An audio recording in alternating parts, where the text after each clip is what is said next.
Fantastic. We're in the right place. You're in the right place. We've got a power trio on stage. We're going to start with the usual elevator pitch so you know where they fit into the ecosystem. And we're going to start with your good self, Sam. Good afternoon, everybody. My name's Sam. I'm currently Chief Commercial Officer with Hero Gaming. Been in the industry, mostly operator side, for the last 17 years. Nice, okay. Wow. And moving swiftly on, thank you, Ross. 17, wow. My name's Ross Parkhill. I'm Managing Director currently of Rhino Entertainment. We are, I suppose, still a startup in the casino business. Prior to that, I've done a few years, mostly on the B2C casino operations and sportsbook side.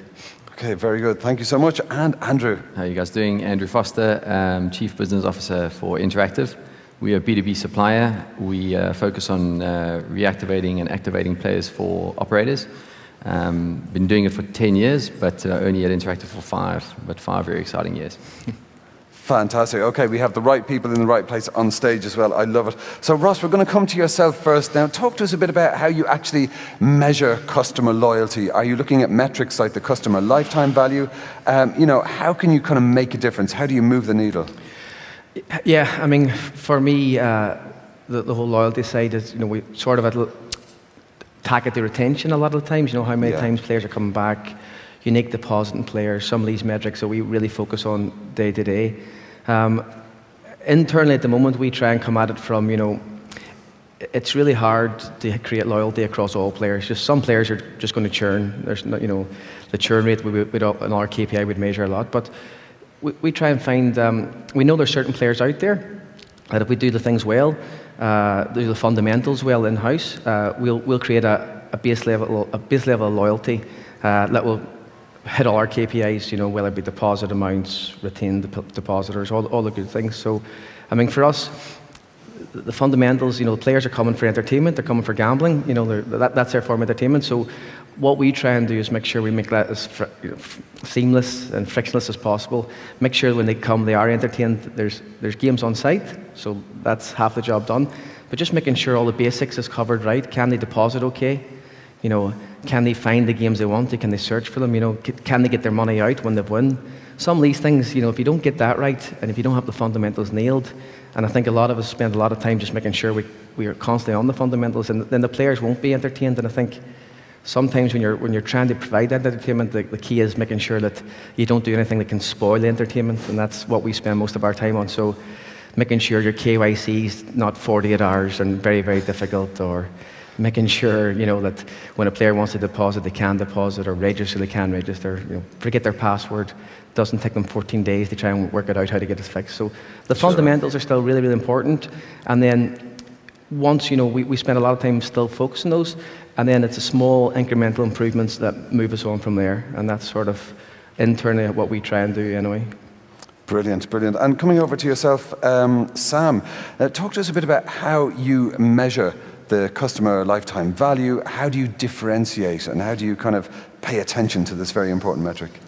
Yeah, well, I mean, there's the two elements, of course. There's lifespan and there's value. I mean, ultimately, you're looking for the value. Yeah. In some players, that'll be short and sweet.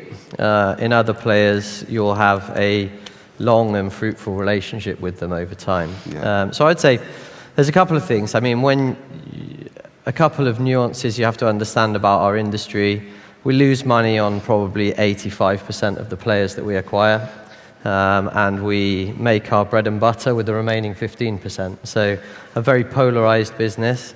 How do you, I think really, as much as it is valuable to measure when does someone become loyal, what's actually more important for us these days is being able to predict it.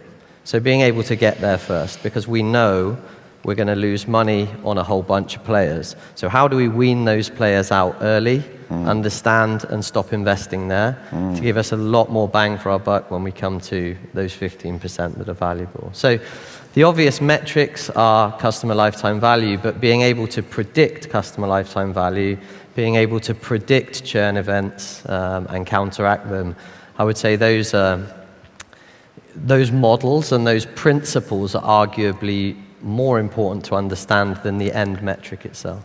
Interesting. Great point. Thank you so much. And coming over to yourself, Andrew, where do affiliates come into the mix here? Because it's a complex situation already. But then if you're kind of opening it up, you're getting lots of traffic and new player acquisition from affiliates, it's a lot more complexity. You know, how can you kind of measure the customer lifetime value and all of those important metrics? And, you know, what are your kind of advice to the audience on how to kind of integrate this ecosystem? For sure. I think at the end of the day, everybody's acquiring traffic. And as Sam said, only certain amounts of traffic actually generate income for you. So it's important to try and extend that lifetime, regardless of how you do it.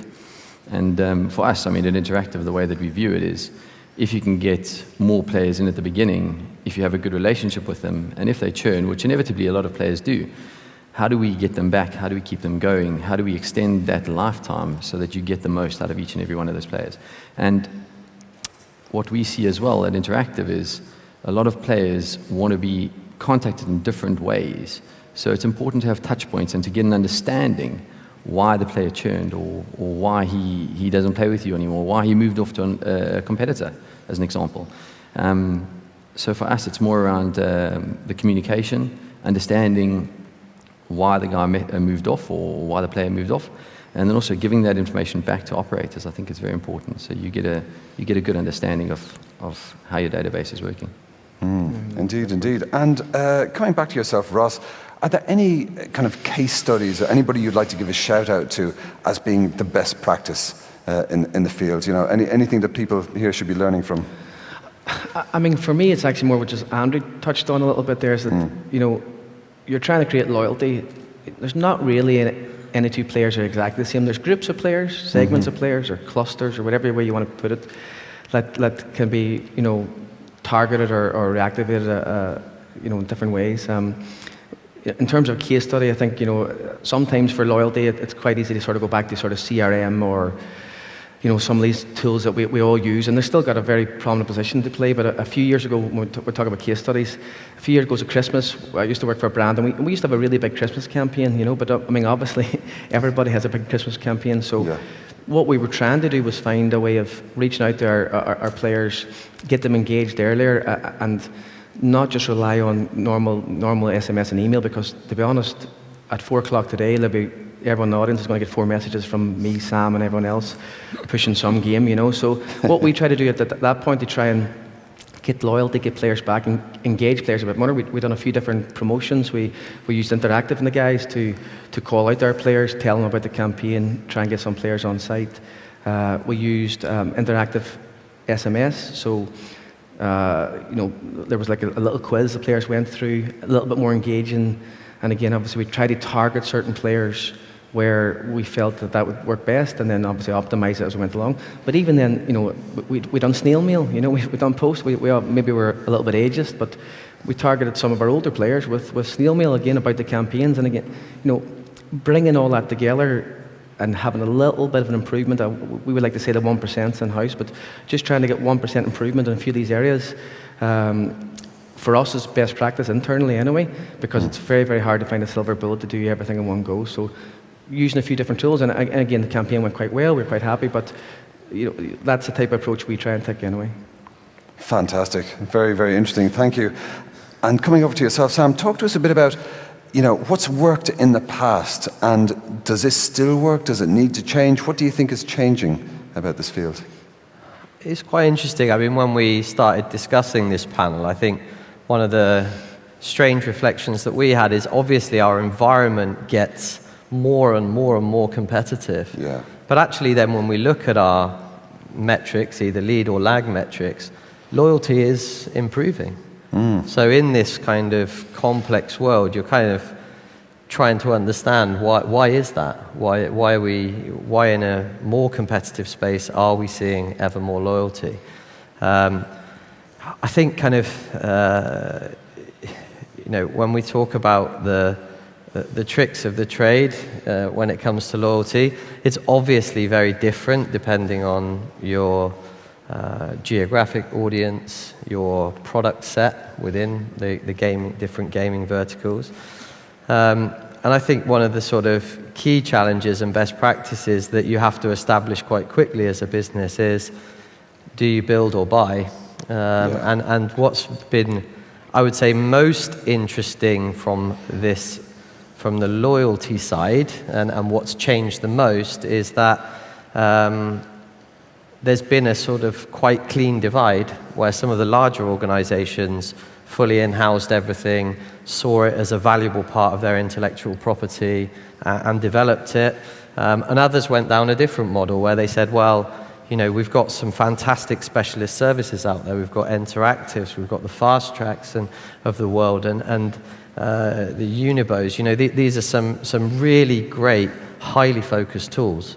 So if you can bring all of those ingredients together, you know, under your platform and make them work, that's a different type of model, and realistically, that model wasn't here 5 years ago. So, I'd say probably the key difference between the past and the present is that obvious divide between buy and build. Yeah, very good point. Okay, thank you so much. And Andrew, coming back to yourself, now obviously everybody wants active players. That's what we're hearing. It's kind of like the holy grail. But you know, that's about acquisition, but it's very much about retention. Do you have any tips, or you know, what's your perspective on operationalizing retention? How can people make that work? I think at this point, everybody's trying to be as personal as possible, right? So you're trying to sort of understand players and how their behaviors, and try really give them something that's very personal, the bonus, the offers, what's going on, the sort of games that you show them on site and all the rest. And I think that that's a great way to do things. The challenge is the world's very noisy, so you'll always have that churn, and you'll always have that sort of thing that happens. It's getting more difficult, I would say, to differentiate in the industry, because you have to have the fundamentals if you want to run a really good casino. So I think it gets down to almost a way of how you communicate with the players. How do they feel? How do you make them feel?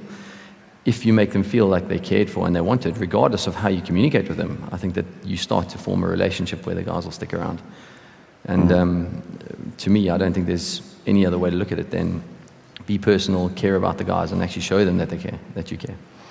Yeah, absolutely. We live in an era of hyper-personalization. It's so important to give consumers the experience they expect, the experience they want. But as I said, oftentimes, you know, in any sector, you're not really competing against other players in the sector so much. You're actually competing against the last best customer experience that your customer has had in any sector. So you're up against Netflix, you're up against Amazon, and I'd like to come back to yourself, Ross. Talk to us a bit of, you know, what do you think is a state of play in the iGaming industry compared to, you know, other sectors like e-commerce?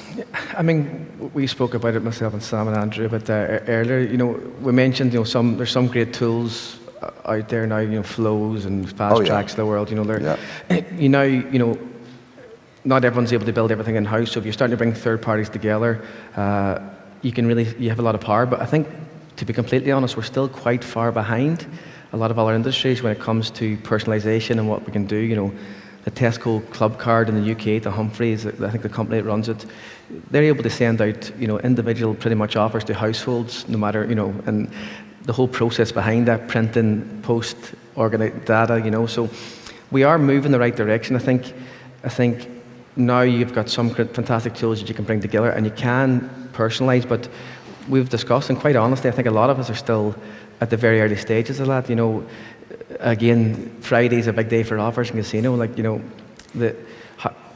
how many casinos are actually splitting their live casino players and their slots players properly, offer them the right type of offers now today that they'll receive, so that when they get the email, they actually might read it.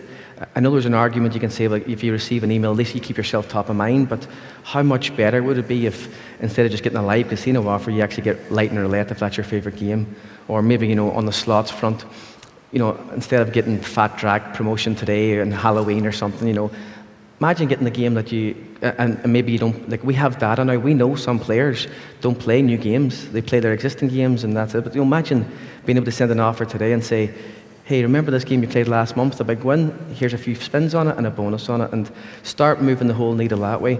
We are definitely moving that direction with the help of, you know, especially a company our size. We'll be using third-party tools, and we are moving that direction where we are going to be hyper-personalized, and it'll take time, obviously, with it all, but I think it's a lot about doing it in increments, steps for steps. Break it down first, try and get, you know, big chunks of players that you can target a bit better, and then move it further and further down into smaller segments, smaller, personalization. And we're definitely heading that way. We've got the data, we've got some of the tools now, and then it's just about the processes internally and being able to analyze that and the likes of that. But it's heading in the right direction, but we're still quite far behind many, many industries. Yeah, absolutely, 100%. And coming over to yourself, Sam, what's your take on segmentation in the industry? Maybe compared to other industries, do you think iGaming does segmentation well? Is the funnel that we used 5 years ago, is it relevant today? Does it need to be updated? Yeah, I mean, this is something that varies massively from business to business. Yeah. And again, there are some amazing new tools in the marketplace that come out and allow that to happen. I think for me, whenever I talk to my teams about segmentation, I think it's not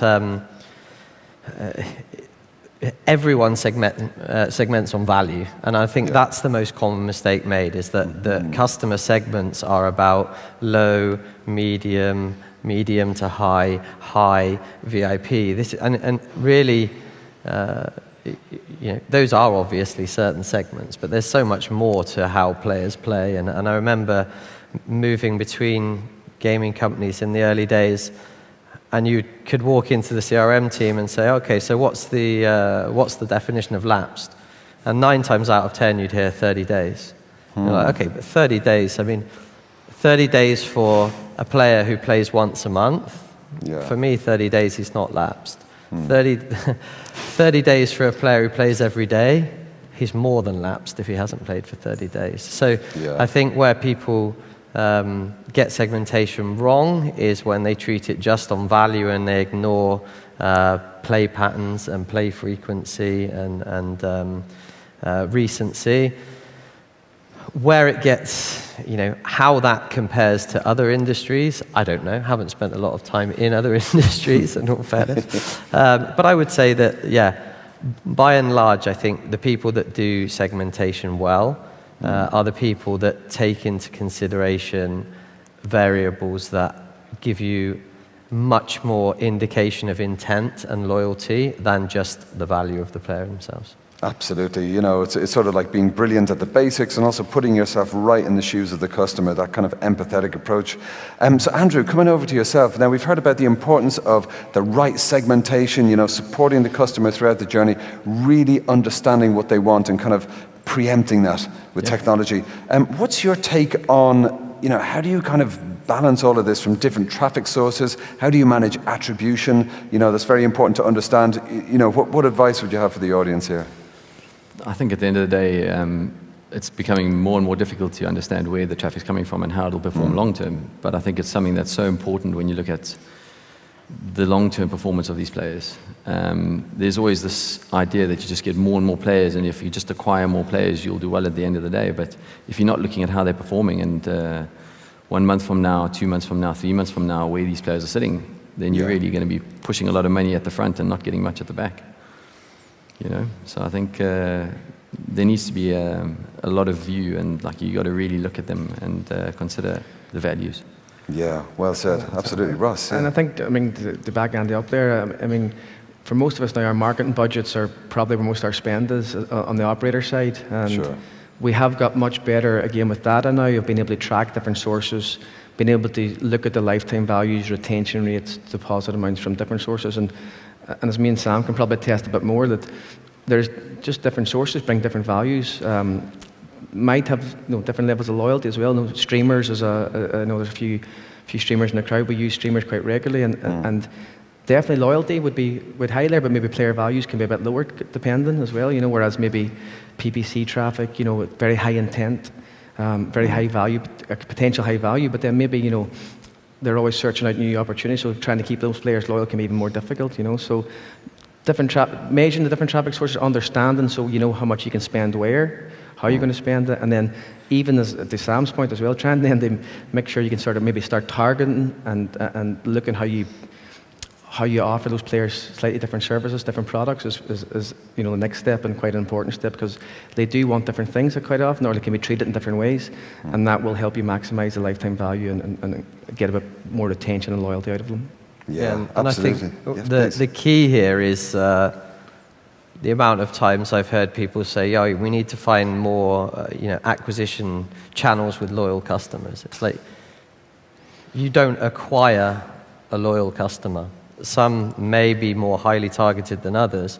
I think what's absolutely key is understand is all you're acquiring is a customer to begin with. Yeah. Whether they're loyal or not is all about the experience you give them and your ability to spot the ones that are not going to be and that are not going to defend an ROI against their CPAs, be able to kill those darlings quickly and save enough firepower to concentrate on the good ones. Absolutely. You don't just, kind of buy loyal customers off the shelf. You've got to create that loyalty through the whole experience. That's very, very sage advice. I love it.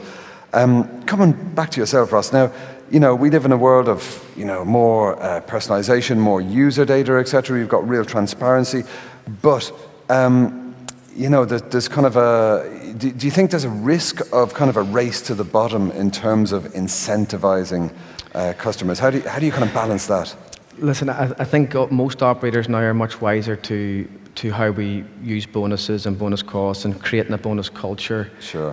It's not healthy. It's if you have to incentivize a player to deposit every time, it's not really a relationship that's going to be long term and sustainable. So you have to be very, very careful. And I think it can be a race to the bottom if as a startup ourselves, you're very desperate to hold on to these players no matter what, where you might be willing to offer a little bit more bonus or take a little bit more hit than say Sam, who's got a much more established business. But if you're smart and careful and then use some of the other tools that we have, again, the guys from Interactive, they reactivate your players. You can do that quite cost effectively. Your own digital market now, you can retarget players quite cheaply digitally in certain markets, obviously.